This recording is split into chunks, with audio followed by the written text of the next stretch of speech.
En Isla de Pascua, después de la muerte, se cree que el alma parte a un país, el país de las almas, donde es más o menos feliz, según como en la vida haya cumplido con los mandatos de Tapu o Tabu.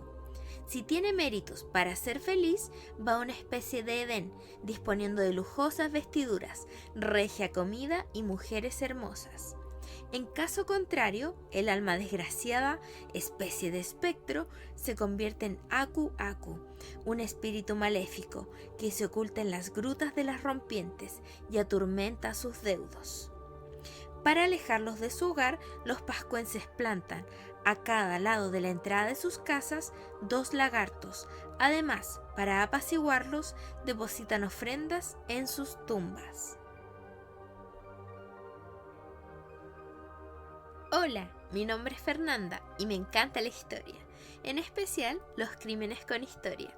Hoy, en conmemoración a la víspera de Todos los Santos, tendremos un especial de horror chileno, con una recopilación de mitos, leyendas e historias tenebrosas que nacieron en distintos lugares de Chile, recorriendo el Norte Grande, Isla de Pascua, zona central y zona austral de Chile. Sin más que agregar, comencemos el viaje. Nuestro recorrido comienza con 2 historias del norte de Chile. Generalmente, las historias en el Norte Grande se relacionan con el desierto, la religiosidad y la actividad de la minería.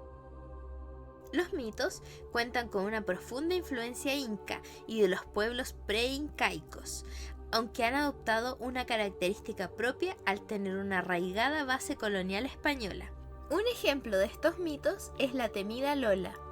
En la provincia de Antofagasta, en la época de los descubrimientos, fue muy conocida una mujer de rara belleza, llamada Lola. Para el que no la conocía, su fama misteriosa y vaga era como una mujer de embrujo. Su padre, llamado Pedro, vivía para cuidar a su hija y distanciarla de sus enamorados. La hija, vigilada de cerca y de lejos por su padre, sembraba entre los hombres ilusiones y desengaños, y entre las mujeres envidias y rencores, hasta que un día un joven es su preferido, pero él la veía solamente como la figura de una querida mujer ausente. Un día llegó la mujer que ocupaba su corazón, y al verse Lola desplazada, despechada, pronto se transformó en la más terrible celosa. Vivía odiando a su rival, una hermosa mujer de cabellos rubios. Atisbaba día y noche a la feliz pareja y se consumía de celos y pasión. Una noche, descalza y silenciosa, Lola llegó a la pieza de los enamorados. Tranquilamente vio a su hombre dormir y hundió profundamente en su corazón un puñal. Huyó hacia los cerros, dando gritos y alaridos. Al día siguiente, conocido ya el crimen, el padre de Lola fue en su búsqueda. Pero no fue más que el sol, la sed y el silbido del viento que terminaron con su vida. Después de mucho tiempo, Lola regresó al pueblo, víctima de la locura, solo sabiendo reír hasta que murió. Desde entonces la Lola y su espíritu vengativo recorren todos los cerros del norte de Chile. Siguiendo con el recorrido por Chile, llegamos a la zona centro-insular. Su fuente principal de mitos y la más importante es la Isla de Pascua. Tal como ocurre en otros lugares de Chile, la mitología de la Isla de Pascua también ha desarrollado una cosmovisión particular que ha llevado a sus habitantes a explicaciones muy singulares sobre la creación del hombre y de su territorio. Ejemplo de estos mitos son el País de las Almas, la historia con la que comenzamos este podcast. Y ahora viene Aku Aku. ¿Cómo nació Aku Aku? Unos diablos, una tarde muy calurosa, se despojaron de sus ropas para entregarse al sueño, pero aconteció que pasó un joven de apuesta figura y pudo observar con gran admiración que los cuerpos de los temidos diablos carecían de carne e incluso se podía ver y contar sus costillas. El joven se les quedó fuertemente mirando y en su memoria quedó grabado el extraño espectáculo. Otro diablo, que por ahí cercano había estado observando la escena, empezó a hacer ruidos, grandes gritos, hasta despertar a sus colegas, y les dijo que el joven los había sorprendido durmiendo. Los diablos, por temor al ridículo en el que caerían si este joven le contaba algo a los isleños, acaso de su curiosa contextura, resolvieron salirle al encuentro, jurándole la muerte si le decía a alguien lo que había visto, la verdadera forma de los diablos. Interrogando al joven, que no tenía un pelo de tonto, negó con todo aplomo, juró de tal forma que los diablos le creyeron sincero. Los diablos lo acompañaron hasta su casa y no dejaron de vigilarlo y escuchar sus conversaciones, por si hacía comentarios sobre sus escuálidos cuerpos. Durante 2 días estuvieron escuchándolo, pero el joven les había espiado y guardaba la más absoluta reserva. Después de este tiempo se retiraron, seguros de que el secreto de sus ridículos cuerpos no era conocido por ningún mortal.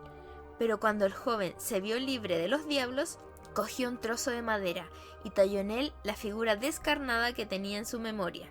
Y así es como comenzó la historia de los primeros Aku Aku en Isla de Pascua. El joven nunca reveló el secreto a través de su voz, pero con otra forma de comunicación, a través del tallado de la madera, pudo revelarnos a todos la verdadera forma de los diablos. Nuestro recorrido continúa y llegamos a la zona central de Chile, la zona más poblada y la primera donde se establecieron colonizadores españoles. Produjo la aparición de una mitología propia en la etapa de la colonia chilena, caracterizada por asimilar muchos de los seres mitológicos provenientes de las creencias del pueblo mapuche. Entre los mitos de la zona central que veremos hoy está el Cristo de la Hacienda, el perro brujo de Talagante y el cuero. El Cristo de la Hacienda. En el camino a la hacienda, en la comuna de Machalí, dice la leyenda que don Vicente Sanfuentes hizo un pacto con el diablo.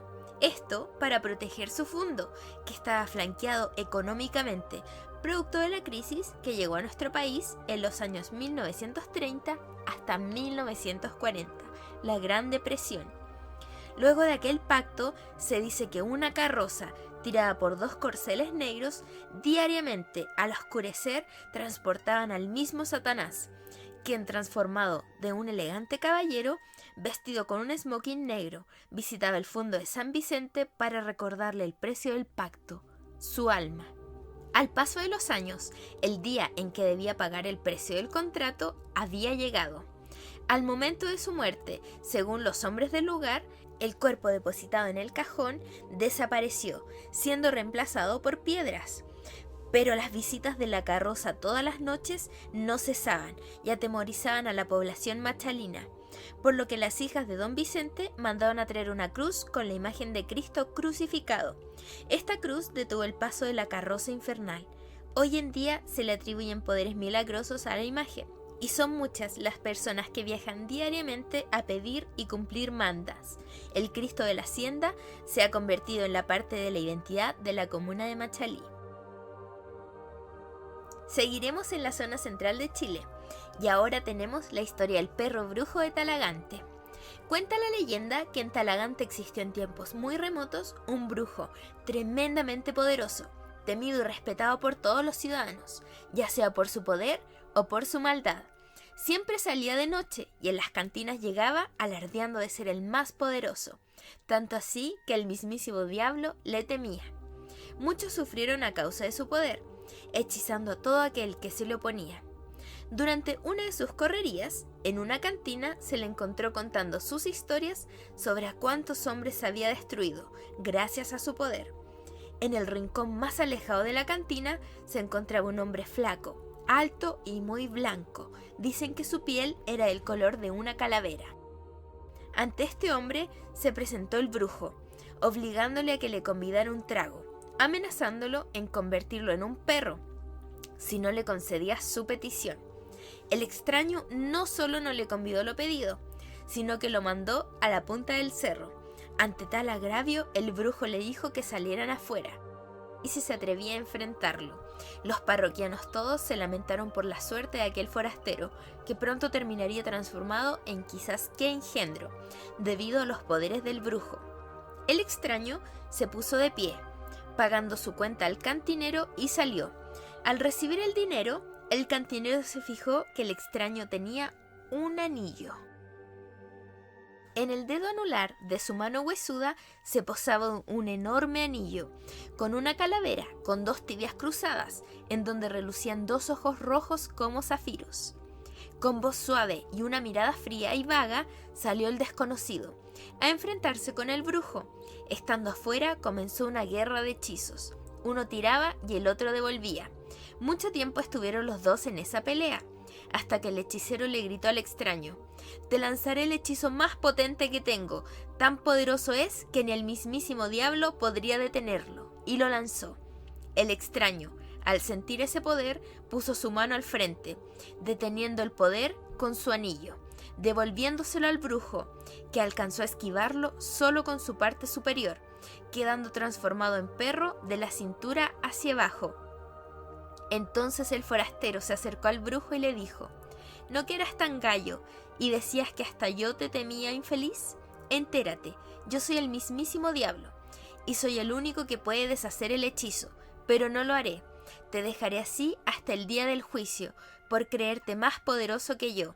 Diciendo estas palabras, el forastero desapareció.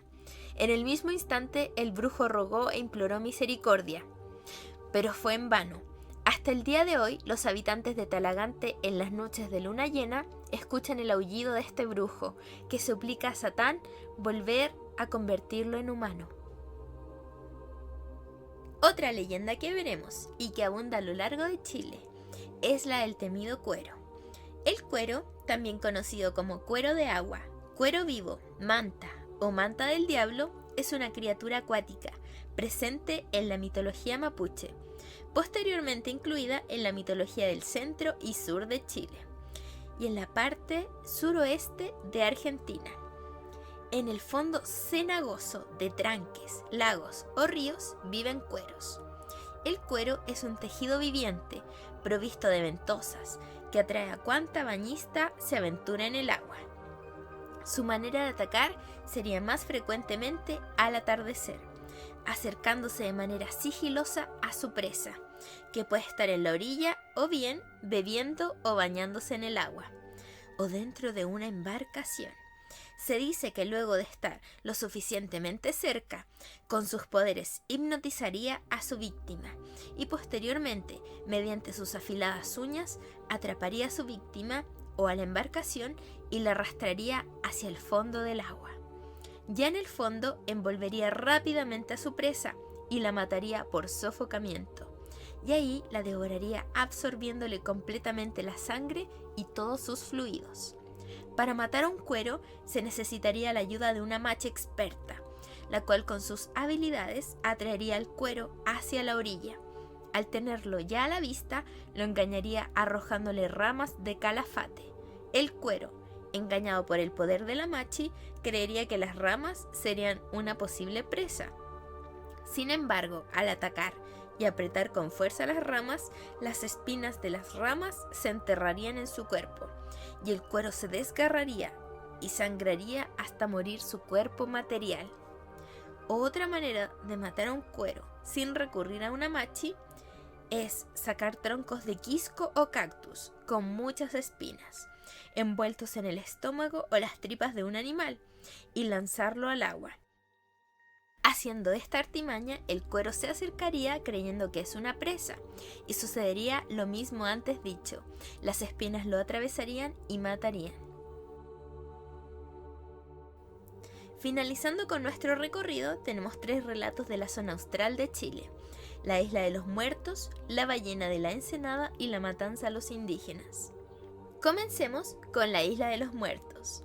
A 3 kilómetros de Caleta Tortel, en la desembocadura del río Baker, se ubican las 39 hectáreas correspondientes a la Isla de los Muertos.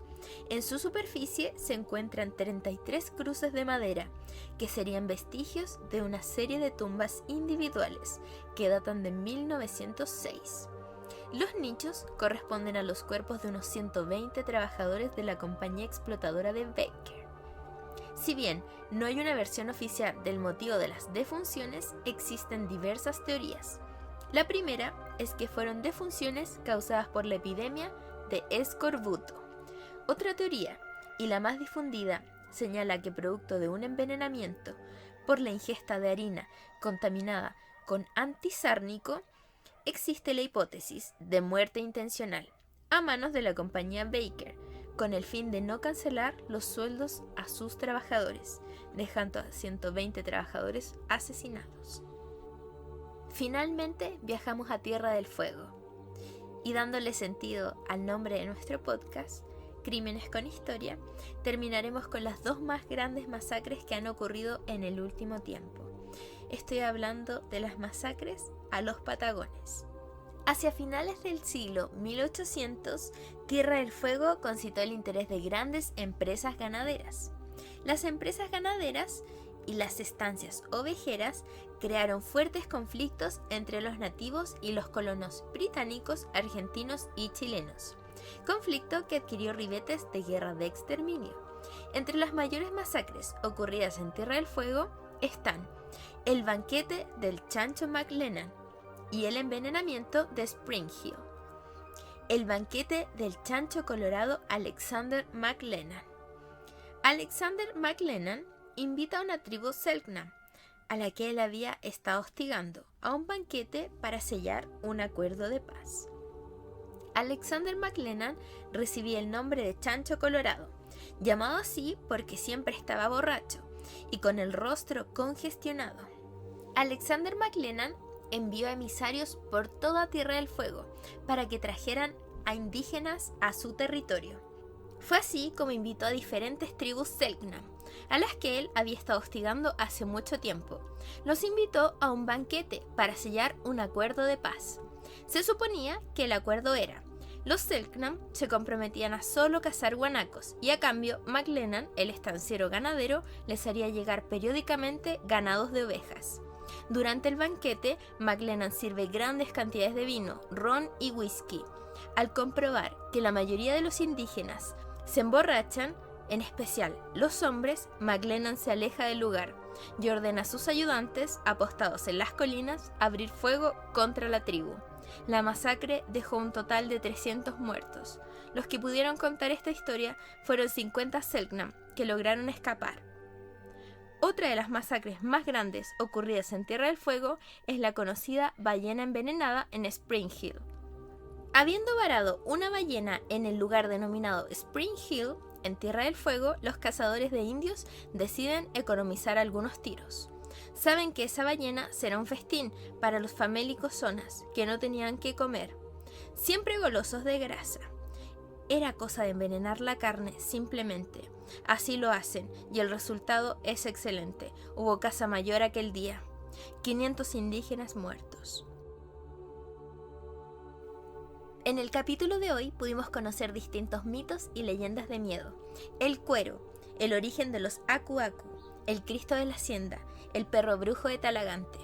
Muchas veces pensamos que los antiguos relatos son muy oscuros y están llenos de muerte, pero tenemos que repasar nuestra propia historia no muy alejada de nuestra actualidad, nuestra historia reciente, y descubriremos auténticos horrores cometidos a nuestra población, como la Isla de los Muertos o el genocidio Selknam. Mi nombre es Fernanda y me encanta la historia, en especial los crímenes con historia. Nos vemos en otra edición.